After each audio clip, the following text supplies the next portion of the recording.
তো লাস্ট 3 মাস আগে পরিষ্কার করা হয়েছিল এই ঘরটা। হ্যাঁ, আপনারা দেখেন যে এখানে কবুতর কোথায় বসা আপনার ডিম পাইরে দিছে, দেখছেন? চিপা চাপার মধ্যে বাচ্চা ফুটে আছে।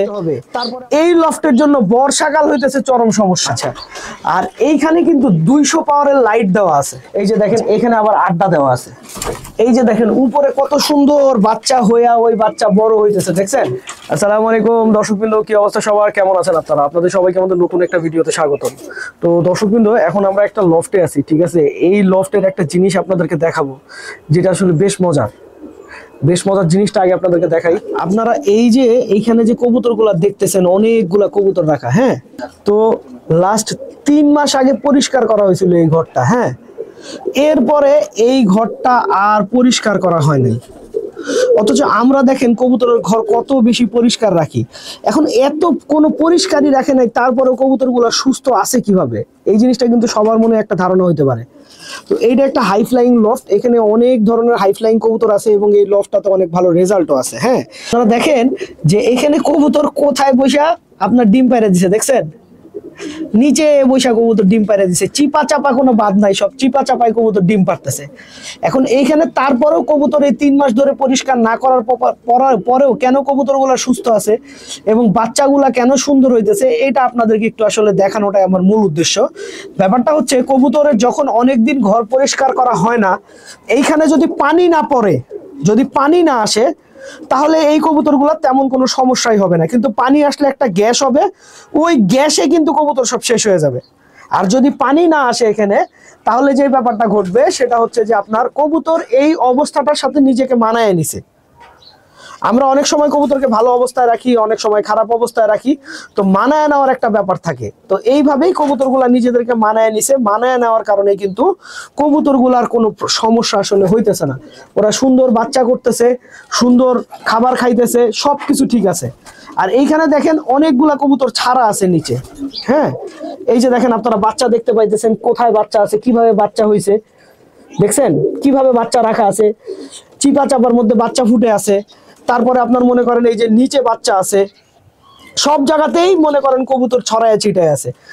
এখন এই জায়গাটাতে নর্মাল আপনারা যেভাবে বাচ্চা নেন, এর থেকে আপনারা বাচ্চা আরো ভালো পাবেন। কিন্তু একটা জিনিস খেয়াল রাখতে হবে, এই লফটের জন্য বর্ষাকাল হইতেছে চরম সমস্যা। বর্ষাকাল এই লফটের কবুতরকে যদি বর্ষাকালে পানি ঢুকে, পানি ঢুকার পরে পানি যদি এখানে কিছুক্ষণ জমে থাকে এবং 6-7 ঘন্টা যদি কবুতর এখানে ওই গ্যাসের মধ্যে থাকে, ম্যাক্সিমাম কবুতরই আসলে বাঁচবে না। তো এইভাবে আপনারা কবুতর পালতে পারবেন, কোনো সমস্যা নাই। কিন্তু গ্যাসটা ভাই যেভাবে হোক, গ্যাস থেকে কবুতরগুলোকে সেভ করতে হবে। আর দ্বিতীয় কথা যে এইভাবে কবুতর পাললে, ছেড়ে কবুতর পাললে সবচাইতে ভালো। কারণ ছেড়ে যখন কবুতর পালবেন, তখন ওর প্রয়োজন মতো ঘোরাফেরা করবে, এদিকে ওইদিকে যাবে, ও অটোমেটিক ভালো থাকবে। এখন আসেন এই লফটের বাচ্চা কবুতরগুলো একটু ধরে দেখি।